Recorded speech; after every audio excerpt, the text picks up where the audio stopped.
Coucou tout le monde, comment ça va? J'espère que vous allez bien.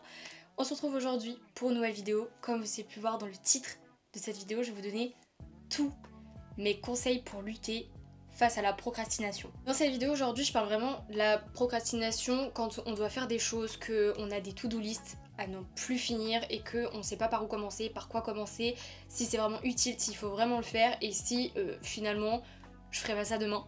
L'idée là dans cette vidéo c'est vraiment vous faire un petit guide complet sur comment lutter face à toutes ces tâches qu'on a et qu'on a tendance à procrastiner parce qu'on se dit je le ferai plus tard et que votre to-do list arrête pas de s'agrandir. Comme je viens de le dire, la to-do list c'est vraiment le point essentiel, d'accord? C'est le point numéro 1, faites des to-do list. Alors que ce soit une to-do list globale pour toutes les choses que vous avez à faire, que ce soit dans votre quotidien, pour votre maison, ou votre appartement, ou que ce soit pour les études, etc. etc.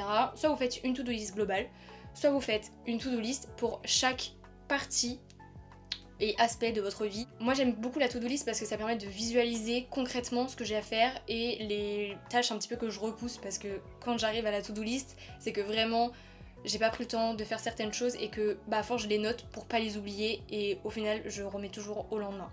Maintenant, et depuis quelques temps là je suis un peu en train de tester ça et c'est quelque chose qui fonctionne sur moi, donc je me suis dit ça peut être intéressant de vous faire une vidéo aujourd'hui parce que ça peut peut-être fonctionner pour vous. L'idée c'est, moi j'ai une seule to-do list générale, que ce soit finir les papiers pour la création de la société YouTube ou que ce soit nettoyer mes brosses à cheveux, tout est dans un seul et même truc et parfois je vais prioriser certaines tâches parce que ça me prend moins de 5 minutes. Si une tâche vous prend moins de 5 minutes, et il y en a beaucoup dans la to-do list, vous regardez juste, écrivez sur votre téléphone, sur papier, ce que vous repoussez depuis quelques semaines voire quelques mois, et regardez et voyez ce qui prend moins de 5 minutes. Dès que ça prend moins de 5 minutes, faites-le tout de suite. Ça c'est un truc, je me suis dit finalement il faut passer par là. Par exemple, un truc typique.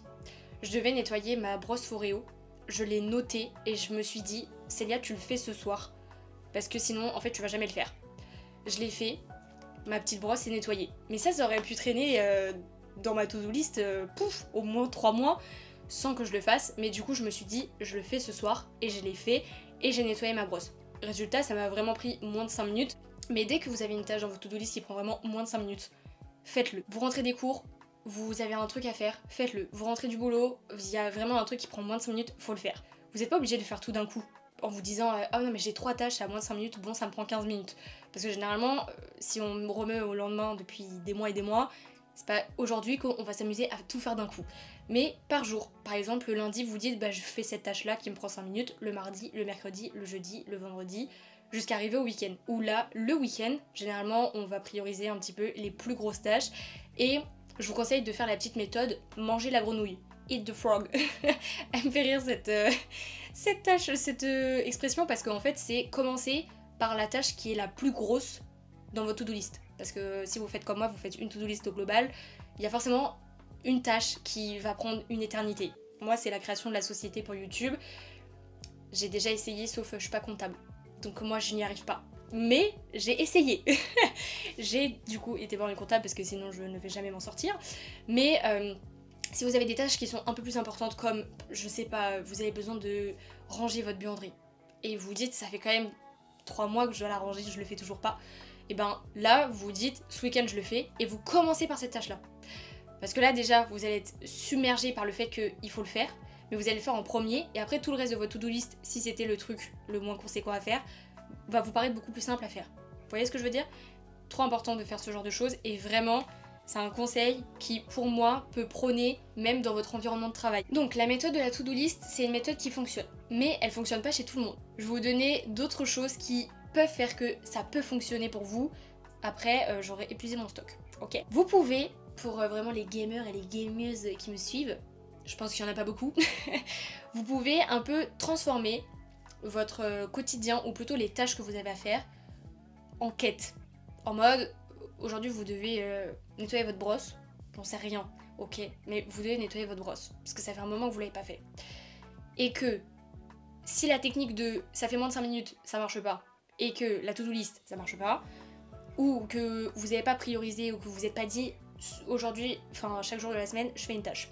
Bon, et bah on va faire rentrer la quête. En gros c'est, tu transformes ton quotidien en jeu, tes objectifs deviennent tes quêtes, ok, et les tâches qui sont des défis à accomplir pour que tu puisses obtenir des récompenses.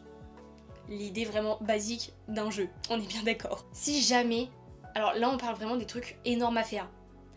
Vous, je sais pas, vous triez votre armoire et que vous avez envie d'un sac à main. Vous avez noté dans une to-do list de votre rêve que vous voulez un sac à main. Et que du coup, bah déjà vous n'avez pas pris le temps d'acheter votre sac à main parce que vous n'avez pas les sous ou quoi que ce soit. Mais que dans votre to-do list, il y a marqué que vous voulez trier votre dressing. Vous triez votre dressing, donc vous faites votre quête. Votre quête, elle est accomplie, vous avez trié votre dressing. Bravo. En guise de récompense, vous achetez votre sac à main. Vous voyez l'idée? Ou, parce que bon là c'est un peu gros, vous allez faire un devoir. Ok. Ça fait 3 semaines que vous le repoussez et en plus là vous commencez à arriver à la date limite d'échéance. Vous faites votre devoir. Donc vous accomplissez votre quête, vous avez fini votre quête. Bravo, félicitations. Vous allez sortir dehors, boire un verre avec des copines pour vous récompenser de la quête que vous venez d'effectuer. Ok?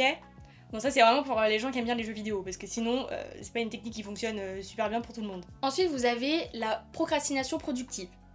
Qu'est-ce que c'est? Vous avez votre to-do où vous avez les trucs que vous devez faire. Mais prenez l'exemple de la to-do parce que vraiment ça permet juste de visualiser ce que vous avez à faire. Vous avez votre to-do. Vous avez un truc où à chaque fois que vous le voyez, vous avez envie, parce que vous en avez marre d'avoir votre to-do super rempli, mais vous n'avez pas envie de le faire parce que vous n'arrivez pas à démarrer à faire ce que vous avez besoin de faire. Et bah, vous commencez par ça. En gros, ça veut dire que vous allez prendre votre tâche, vous allez faire votre tâche, mais vous allez commencer par ça, parce que c'est celle qui, vraiment, vous n'avez pas envie de la faire, elle vous repousse. Après, vous allez être super content d'avoir fait votre tâche. Vous pouvez aussi combiner faire une chose que vous aimez bien avec une chose que vous aimez pas. Admettons, vous avez besoin de faire, je sais pas, les mamans qui me suivent, la personne qui me suit en tant que daronne, mais sait-on jamais, vous avez besoin de faire une lessive. Ça fait 3 jours la lessive, là, c'est en train de s'accumuler. Et vous dites, il faut que je le fasse. Déjà, ça prend 5 minutes à prendre le linge et à le mettre, ok? 5 minutes, la règle des 5 minutes. Moi, je kiffe cette règle. Vous allez, du coup, à votre machine à laver, parce qu'il faut trier votre linge et tout, donc ça prend un peu plus que 5 minutes, ok? Mais en fait, en même temps, vous écoutez la musique, ou en même temps, vous écoutez un podcast, ou en même temps, vous mettez en fond une vidéo YouTube. Vous combinez quelque chose que vous aimez bien faire avec quelque chose que vous aimez un peu moins faire. Un autre petit truc, et ça peut être vraiment bien pour les personnes qui ont du mal à se lancer. Vous savez, on connaît tous les petites résolutions de l'année. Alors moi, je les appelle les objectifs de l'année. Résolution, j'aime pas. Mais généralement, vous savez, il y a toujours cette petite... faire du sport. Mais personne se lance, ou du moins les gens se lancent au début de l'année, et après, ça y est, il n'y a plus personne. Si jamais vous êtes dans ce cas-là, et que vous n'arrivez pas à faire du sport, et que vraiment pour vous c'est compliqué, eh bien, vous pouvez réduire au strict minimum. C'est-à-dire, vous allez, dans votre to-do list, vous allez marquer faire du sport. Déjà, de 1, vous n'avez peut-être pas précisé quel type de sport vous voulez faire. De 2, vous n'avez pas précisé tous les combien de temps, et combien de temps doit durer cette séance de sport. Si jamais c'est le cas, que vous voulez faire une séance de 30 minutes, que vous n'arrivez pas et que vous vous lancez pas, et ben l'objectif c'est de se dire ok, moi je voulais faire une séance de 30 minutes, mais vous n'avez pas envie, mais que vous dites bon, on peut réduire à faire au strict minimum et plutôt de faire ma séance de 30 minutes, je fais une séance de 10 minutes. Ok, vous n'allez pas perdre des kilos de ouf ou vous n'allez pas juste vous remettre en forme, mais c'est déjà un bon début parce que vous aurez repris le sport et vous aurez fait une activité et vous avez un petit peu en lien, bah finalement fait ce que vous avez dit dans votre to-do list. Vous avez fait du sport, ok, vous n'avez pas fait 30 minutes, vous avez fait 10 minutes. Réduire vos tâches au strict minimum, c'est-à-dire que si vous avez des choses qui sont très longues à faire, vous pouvez les séquencer. 3 fois une demi-heure parce que ça vous prend 1h30 à faire. 2 fois une demi-heure parce que ça vous prend... Vous pouvez soit les combiner, vous faites une première demi-heure, une petite pause et vous refaites une demi-heure, soit vous faites une première demi-heure, vous arrêtez, vous passez à autre chose, on change de semaine, de mois, et vous reprenez. Vous voyez l'idée? C'est super important, parce que du coup ça va vous permettre vraiment de vous lancer dans la tâche. Parce que une fois qu'après vous avez fait votre séance de sport de 10 minutes, et vous vous dites, ah bon bah dans 2 jours, je refais mes 20 minutes. Et après vous pouvez arriver facilement à votre objectif qui est de faire 3 séances de sport par semaine de une demi-heure. Mais le temps de mettre la machine en marche, Vous avez capté? L'idée en fait c'est vraiment de se poser, de regarder votre to-do list et de se dire bon, comment je peux faire pour m'organiser au mieux? Est-ce que je fais une tâche par jour? Est-ce que je séquence? Est-ce que je fais ça sous forme de quête? Est-ce que je combine avec quelque chose que j'aime bien? Bref, vous avez tout un environnement où vous pouvez un peu réduire ces histoires de to-do list afin qu'elles se réduisent au maximum. C'est des techniques qui fonctionnent sur moi, qui peuvent fonctionner sur d'autres, comme c'est des techniques qui peuvent pas fonctionner. J'espère que cette petite vidéo et mes petits conseils vous ont plu. Si jamais vous testez ces méthodes et qu'elles ont fonctionné, dites-moi ça en commentaire. Si jamais vous avez déjà testé des méthodes d'autres que je n'ai pas mentionnées dans cette vidéo, qui fonctionnent aussi pour vous, mettez-les aussi en commentaire, ça pourra aider d'autres personnes où mes conseils n'ont pas été très bénéfiques. J'espère que cette vidéo vous a plu. Si elle vous a plu, n'hésitez pas à liker cette vidéo comme d'habitude et à vous abonner en cliquant juste en dessous. Comme ça, la Dream Family s'agrandit et ça fait super plaisir. Je vais vous laisser là pour aujourd'hui. Je vous aime très fort. Et je vous dis à vendredi pour une nouvelle vidéo. Bye!